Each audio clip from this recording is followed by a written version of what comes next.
Gumawa lang ang SpaceX ng isang matapang at mapanganib na taya sa kinabukasan ng Starship.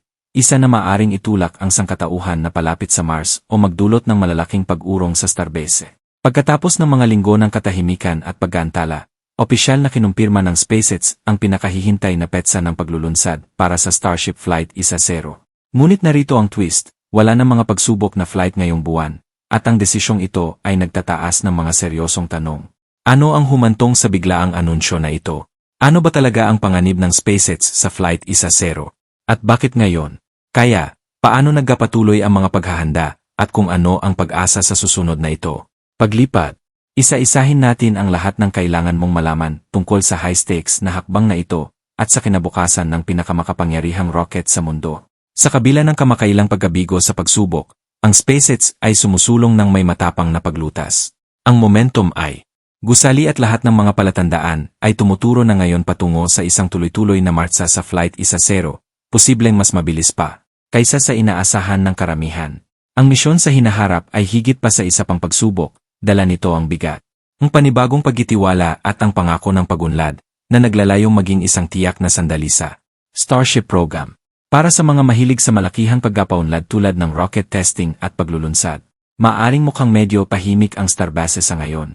Gayuntaman, sa likod ng mga eksena, paghahanda para sa susunod na pangunahing milestone, ang Flight 10 ay sumusulong ng may malakas na momentum. Ano ang gumagawa? Ang panahong ito lalo na kapanapanabik ay ang hindi inaasahang pagbabago sa sistema ng pagsubok ng SpaceX. Ito, ang shift ay makabuluhang nagtaas ng pag-asa para sa isang mas maagang paglulunsad kaysa sa inaasahan ng marami. Lalo na kapag isinasaalang-alang ang timeline na sinundan kasunod ng insidente ng ship negatibo at 36. Kung mapupunta ang lahat ng maayos, ang Flight 10 ay maaring bumangon sa susunod na buwan. Patuloy pa rin ang mga paghahanda upang maibalik ang mga operasyon ng Starship Online. Ang bawat pagsusumikap ay nakadirekta sa pagpapatuloy ng pagsubok at paghahanda para sa susunod na paglulunsad sa lalong madaling panahon. Ang mga palatandaan ng paghahanda ay maliwanag na. Ang antas ng dagat at mga vacuum engine ay nakita kamakailan. Inilipat sa Mega by 2, malinaw na inilaan para sa ship negatibo at 37. Ang mga makinang ito ay inaasahang may install sa loob ng mga araw na nagtatakda ng yugo para sa paparating na mga pagsubok. Kaya may dapat baguhin. Mga inhinyero, technician, si Elon mismo. Naramdaman ng lahat ang presyon at ang hinala ay nahulog sa linya ng gasolina.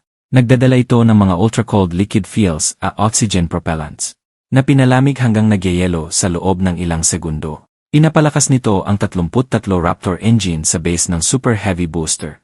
At kapag ang orihinal na disenyo ay tumigil, ang mga kahihinatnan ay sakuna. Kaya't ito ay pinaghiwalay at itinayong muli. At kung paano na-install ang bagong idinisenyong fuel feed line sa unang Super Heavy booster sa susunod na henerasyon. Ang bagong transfer tube ay halos kasing laki ng unang yugto ng isang bagong rocket. Naglilipat ng cryogenic fuel mula sa pangunahing tangke ng Super Heavy patungo sa 33 Raptor engine nito. Ang bagong disenyo ay hindi isang patch, ngunit isang kalon.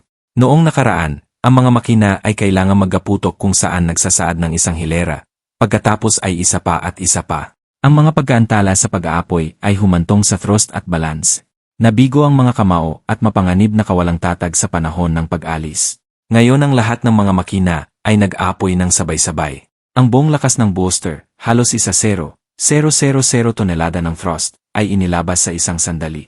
Dahil sa makabuluhang pag-aayos at pag-upgrade na kinakailangan pagkatapos ng kabiguan, ang paglulunsad sa unang bahagi ng Agosto ay magha-highlight sa hindi kapanipaniwalang pagsisikap at kakayahang umangkop ng koponan ng SpaceX. Nangangahulugan din ito na ang buwan ng Hulyo ay magagamit ng matalino. Sa panahong ito, makukumpleto ng SpaceX ang lahat ng kinakailangang paghahanda at magsagawa ng mga detalyadong inspeksyon upang matiyak na ang lahat ng nakaraang issue ay natukoy at nalutas. Dahil halos kumpleto na ang mga pag-upgrade na ito, mukhang malapit na ang singsing. Ganap na handa para sa pagsubok.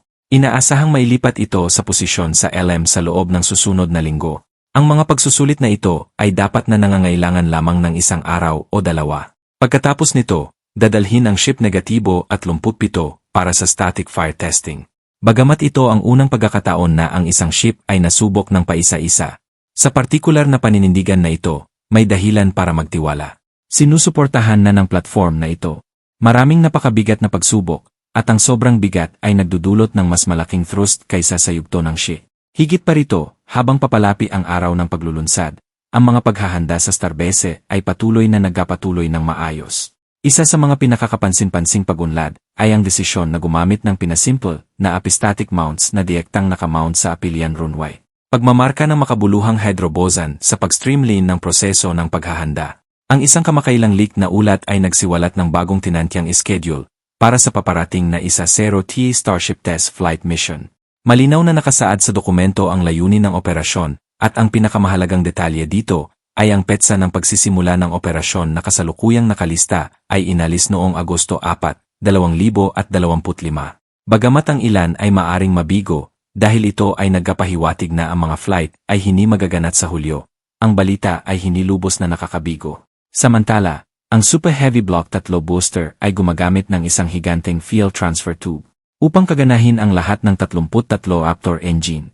Para bigyan ka ng magaspang na ideya kung gaano kataas at kalaki ang transfer tube na ito, maaari ka mag-install ng Follow 9 chain sa isang E3 Super Heavy Buster. Sinabi pa ng SpaceX na ang Block 3 ay may mas malaking transfer tube na nag-ugnay sa mga makina sa tangke ng methane. Nagbibigay daan ito para sa mas mabilis na sabay-sabay na estado ng engine at mas mabilis na mga manyobra ng flight.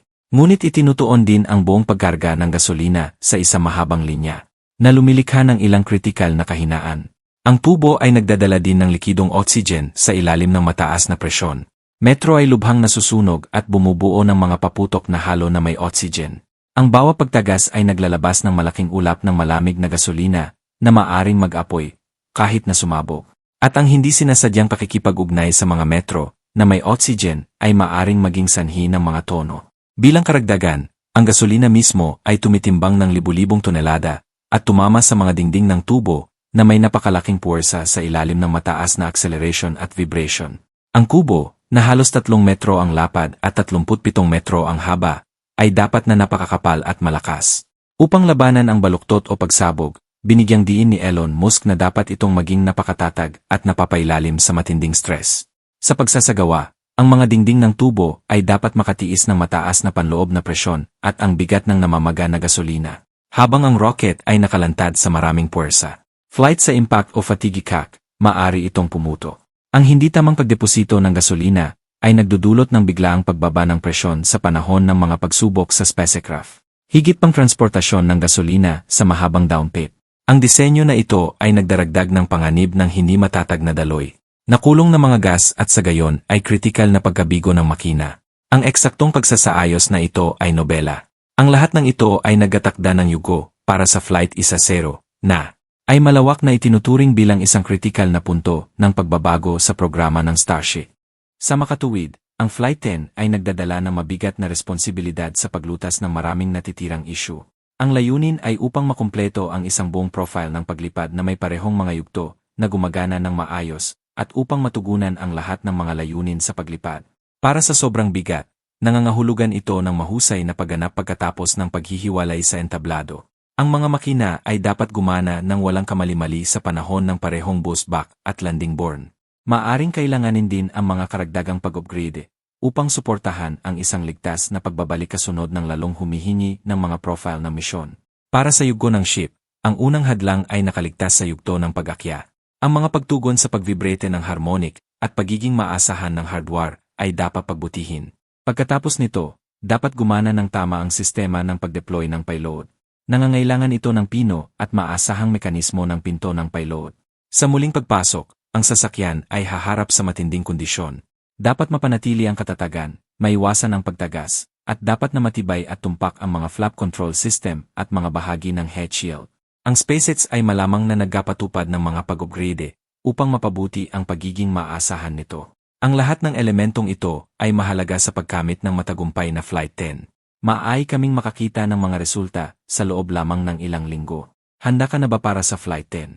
I-type ang mga komento upang ipakita ang iyong pananabik. Maaari mo ring subukang hulaan ang petsa ng paglulunsad. At gaya ng nakasanayan, i-like ang video na ito at mag-subscribe sa aming channel para manatiling up-to-date sa mga pinakabago sa paglalakbay sa pagunlad ng SpaceX.